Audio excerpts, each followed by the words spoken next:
এই যে সেমাই আপা, সিমি আপা, আপনার আমি খোলা জালি পিঠা আজকে বানায় দেখাবো। আমি নোয়াখালীর বউ, আমি যদি একবার বানাইছি খোলা জালি পিঠা, তারপরও আমার শাশুড়িরে বানাইতে দেখছি কয়েকদিন। তো আমি এখানে নিছি শুকনা গুড়ি, আর এখানে নিছি একটা ডিম, আর নিছি গরম পানি। কারণ শুকনা গুড়িতে গরম পানি দিতে হবে, আর হচ্ছে যেটা ভেজা গুঁড়ি ওটা দিতে হবে কুসুম গরম পানি। চলেন আপনাকে আমি রেসিপিটা শিখাই, এরপর আপনি ভালো করে বিজনেস করবেন। এখানে হচ্ছে একদম পুরো গরম পানি দিয়ে দিব, যেটা হাতে সহ্য হবে না এরকম, কারণ এটা একদম শুকনা গুঁড়ি। তো হাতে সহ্য হবে না এমনই গরম দিতে হবে, তাহলে এটা হবে না। তো আমি আস্তে আস্তে মিক্স করে নিব এটারে। তারপরে ডিমটা আমি পরে দিয়ে দিব, আগে আমি মিক্স করে নিব। এটাই দেখেন কি কত সুন্দর হয়ে গেছে। এখনই পানিটা একবারে দিতে হয় না, আমি একবারে দিয়ে দিলাম। পানিটা একটু একটু করে দিতে হয়, কারণ অনেকে আন্দাজ বোঝে না। আমার কাছে মনে হচ্ছে এটা পুরোটা লাগবে আমার, তাই আমি দিয়ে দিলাম। যারা যারা নতুন শিখতেছেন তারা অবশ্যই অল্প অল্প করে পানি দিয়ে করবেন। আমার হাতে সময় নেই, আমি তাড়াতাড়ি করে করতেছি। আমার এইটা কিন্তু টেনে নিবে। হ্যাঁ, এই যে পানিটা দেখতেছেন না, এটা আমি 10 মিনিট, এইটা সব মিক্স করে আমি 10 মিনিট রেখে দিব। রেখে দেওয়ার পরে আমার এটা একটু ঘন হয়ে যাবে। দেখেন কীরকম ঘন হয়েছে। আমার কিন্তু চামিচে লেগে আছে। হ্যাঁ, এই যে লেগে আছে, এরকম ঘন হবে। তো আমার এটা ভিজবে, আমি এটাকে এখন 10 মিনিট রেখে দিব। আমি ডিমটাকে মিক্স করব, আর একটু ঠান্ডা হলে, এটা একটু গরম আছে। সো আমি এটাকে 5 মিনিট রেখে দিলাম। 5 মিনিট পর দেখেন কিন্তু অটোমেটিক্যালি ঘন হয়ে গেছে।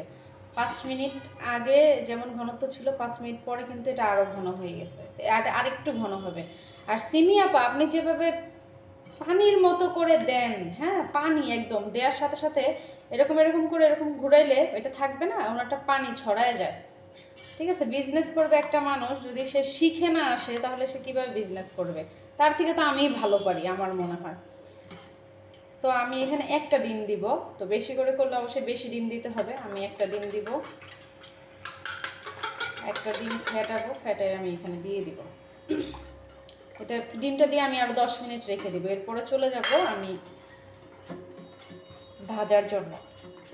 আর এটা কখনো ফ্রাই প্যানে হয় না, এই জিনিসটা কখনো খোলা জালি পিঠা কখনো ফ্রাই প্যানে হয় না। এটা দিতে হয় আপনার হয়তো তাওয়াতে, নয়তো এই টাইপের কড়াইগুলো আছে, এই কড়াইতে, আর না হলে মাটির খোলায়। তো আমি এটা মিক্স হয়ে গেছে, আমি এটা 10 মিনিট রেখে চলে যাব এটা ভাজার জন্য।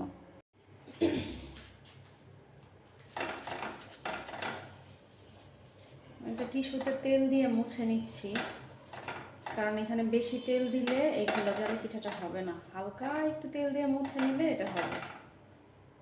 কড়াইটা গরম হয়ে গেছে, হচ্ছে আটা।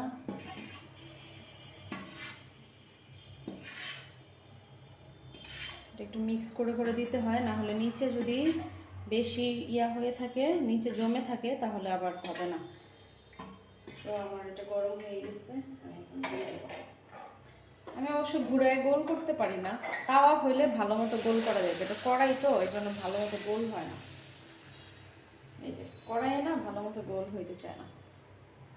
এই যে তারপরে এটা হয়েছে, ঢাকনা দিয়ে দিব। এই পিঠাটা যদি নরম না হয়, কোনো কিছু দিয়ে আসলে মজা লাগে না।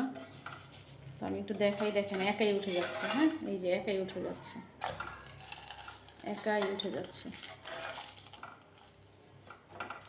আমি যেহেতু কড়াইতে করতেছি, আমি একটু এপিট ওপিট করে ভেজে নেব। ওই পাশটাও যেন হালকা একটু হয়, আমি ওইভাবে ভেজে নেব। এত সফট হয়েছে এই খোলা জালি পিঠা, একদম সফট। এটা আমি প্রথম বানাইছি, এটা অনেক সফট হয়েছে, এটাও একদম সফট।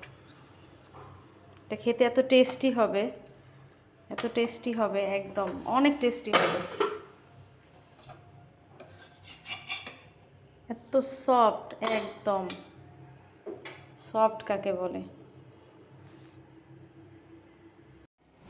আমি এটা জীবনের সেকেন্ড টাইম বানাইলাম। ফার্স্ট টাইম বানাইছিলাম কিছুদিন আগে, তাও 3 মাস হয়ে গেছে।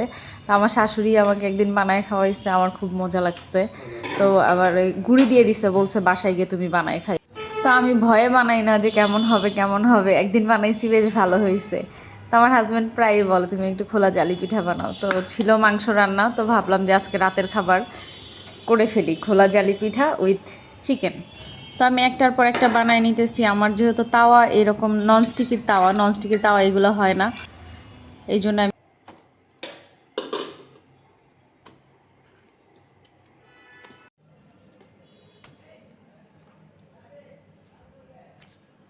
এত সফট হয়েছে যাবে তোমার আম্মুর মতো, ঠিক আছে, সিরিয়াসলি অনেক সফট হয়েছে। আর তোমার ভাইরাল সিমি কি বানাই এডি ভাই, এডি কি খোলা জালি, সিমির জন্যই আজকে ভিডিও করলাম। এডি চাপড়িও না খোলা